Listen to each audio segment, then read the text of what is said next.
చైతన్య రథం ప్రేక్షకులకు స్వాగతం, నమస్కారం. మేరా భారత్ మహాన్. పహల్గామ్లో ఉగ్రదాడులకు ప్రతిగా దేశ ప్రధాని మోదీ చేపట్టిన ఆపరేషన్ సింధూర్ విజయవంతం కావడంతో దేశవ్యాప్తంగా తిరంగా ర్యాలీని భారత్ నిర్వహించింది. అందులో భాగంగా విజయవాడ నడిబొడ్డున బందర్ రోడ్లో పెద్ద ఎత్తున నిర్వహించిన తిరంగా యాత్రకి విజయవాడ నగర ప్రజలు, యువత, మాజీ సైనికులు, విద్యార్థులు ఉత్సాహంగా హాజరయ్యారు.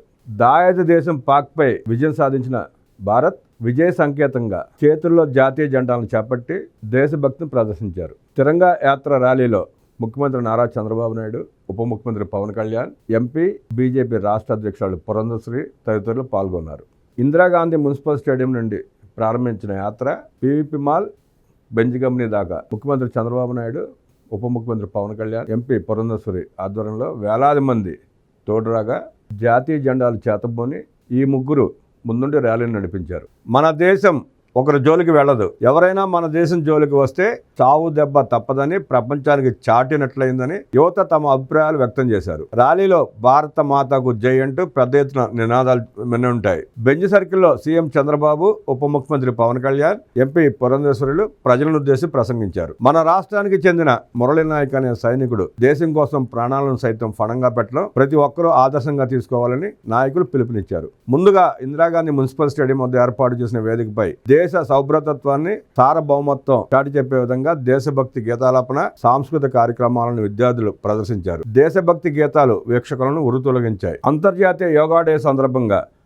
విశాఖపట్నంలో ఈ నెల 21వ తేదీన జరగనున్న కార్యక్రమంతో రికార్డులు బద్దలు కొడదామన్నారు ముఖ్యమంత్రి చంద్రబాబు నాయుడు. యోగా మంత్ రాష్ట్ర వ్యాప్తంగా ప్రతి గ్రామం, వార్డులో కార్యక్రమాల నిర్వహణ, నెల రోజుల పాటు యోగా సాధన చేసిన వారికి సర్టిఫికేట్, లక్షల మందితో ప్రధాని యోగాసనాలకు విస్తృత ఏర్పాట్లు, ఆర్కే బీచ్ నుంచి తీరం పొడవునా యోగాసనాలకు అవకాశం. విశాఖపట్నంలో జరిగే 11వ అంతర్జాతీయ యోగా డేను రికార్డు సృష్టించేలా నిర్వహించాలని ముఖ్యమంత్రి నారా చంద్రబాబు నాయుడు అన్నారు. జూన్ 21న జరిగే యోగా డే కార్యక్రమంలో ప్రధాని మోదీ ఈసారి విశాఖలో పాల్గొంటున్నారు. ఈ విషయాన్ని ఇప్పటికే ప్రధాని స్వయంగా ప్రకటించారు. దీంతో ఈ కార్యక్రమం చరిత్రలో నిలిచిపోయేలా చేపట్టాలని ముఖ్యమంత్రి చంద్రబాబు భావిస్తున్నారు. గ్రాండ్ సక్సెస్ చేసే అంశంపై ఫోకస్ పెట్టిన సీఎం కార్యాచరణపై క్యాంప్ ఆఫీసులో అధికారులతో సమీక్ష చేశారు. ముఖ్యమంత్రి మాట్లాడుతూ యోగా ఫర్ వన్ హెల్త్ను ఈ ఏడాది యోగా దినోత్సవ థీమ్గా తీసుకున్నారు. జూన్ 21న నిర్వహించే అంతర్జాతీయ యోగా దినోత్సవాన్ని ప్రధాని వస్తున్న కార్యక్రమాన్ని అద్భుతంగా నిర్వహించడంతో పాటు రాష్ట్రంలో యోగా అభ్యాసానికి ఇది నాందిక పలకాలి. రాష్ట్రంలో ప్రతి ఒక్కరిని కార్యక్రమంలో భాగస్వాములు చేయాలి. కనీసం 2 కోట్ల మందికి ఈ కార్యక్రమం చేరాలి. యోగాంధ్ర 2025 థీమ్తో రాష్ట్రంలో ప్రచారం చేపట్టాలి. దీనికోసం ప్రజలను సన్నద్ధం చేసేందుకు ఈ నెల 21 నుంచి జూన్ 21 వరకు యోగా మంత్ పాటించాలి. ఈ నెల రోజులు రాష్ట్ర వ్యాప్తంగా అన్ని గ్రామ, వార్డు సచివాలయాల పరిధిలో యోగా ప్రాక్టీస్ జరగాలి. దీనికోసం ప్రైవేటు వ్యక్తులు, శిక్షకులు, యోగా అసోసియేషన్లు, నిపుణులను భాగస్వాములు చేయాలి. నెల రోజుల పాటు ఆన్లైన్, ఆఫ్లైన్ విధానంలో ప్రజలకు యోగాపై శిక్షణ ఇవ్వాలి. నెల రోజుల శిక్షణ పూర్తి చేసుకున్న వారిని గుర్తిస్తూ సర్టిఫికేట్ ఇవ్వాలి.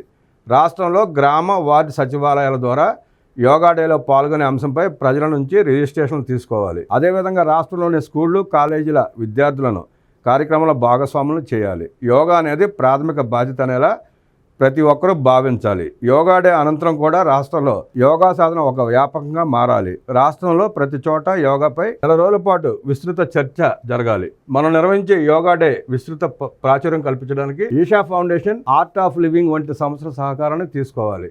ఏపీలో జరిగే యోగా డే గత 10 ఏళ్ల కార్యక్రమాలను తిరగరాసేలా ఉండాలని సీఎం చంద్రబాబు సూచించారు. ఆర్కే బీచ్లో ప్రధాని కార్యక్రమం, ప్రజల పాల్గొనే ప్రాంతాలు నిర్వహణపై అధికారులు ప్రజెంటేషన్ ఇచ్చారు. ఆర్కే బీచ్ నుంచి భీమిలీ బీచ్ వరకు అన్ని చోట్ల ప్రజలు యోగాసనాలు వేసేందుకు ఏర్పాట్లు చేస్తున్నట్లు తెలిపారు. ఆర్కే బీచ్ నుంచి భీమిలీ బీచ్ రోడ్డు వరకు సుమారు 2,50,000 మంది యోగాలో పాల్గొనేందుకు అధికారులు ఏర్పాట్లు చేశారు. యోగా నిర్వహించేందుకు 68 ప్రాంతాలు గుర్తించారు. RK beach, Rushikonda, school, cricket, police, sports, navy ప్రాంగణాలతో పాటు పలు ఖాళీ ప్రదేశాలను యోగా నిర్వహణకు గుర్తించారు. యోగాలో కొత్త రికార్డు సృష్టిద్దాం. ప్రధానమంత్రి నరేంద్ర మోదీ చొరవతో జూన్ 21న అంతర్జాతీయ యోగా డేని ఐక్యరాజ్య సమితి గుర్తించింది. యోగా డే రోజులో ఉదయం 7 గంటల నుంచి 8 గంటల వరకు యోగా సాధన ఉంటుంది. 2015లో తొలిసారి అంతర్జాతీయ యోగా దినోత్సవం నాడు 36,000 మందితో ఒకే వేదికపై నిర్వహించిన కార్యక్రమం గిన్నిస్ రికార్డుకు ఎక్కింది. తొలి ఏడాది 84 దేశాల్లో యోగాను నిర్వహించారు. ప్రపంచంలోని 170కి పైగా దేశాలు యోగా డేను ప్రస్తుతం నిర్వహిస్తున్నాయి. 2023లో సూరత్లో 153,000 మందితో ఒకే చోట అంతర్జాతీయ యోగా దినోత్సవాన్ని జరిపి మరోసారి గిన్నిస్ వరల్డ్ రికార్డును ఎక్కింది. సూరత్ తరహా మోడల్లో విశాఖలోనూ యోగా దినోత్సవం నిర్వహించి ఈసారి ఆ రికార్డును తిరగరాయాలని ప్రభుత్వం ఆలోచన చేస్తోంది. వైద్య ఆరోగ్య శాఖ, ఆయుష్, కేంద్ర ప్రభుత్వ శాఖల సమన్వయంతో ఈ కార్యక్రమాన్ని నిర్వహిస్తున్నారు.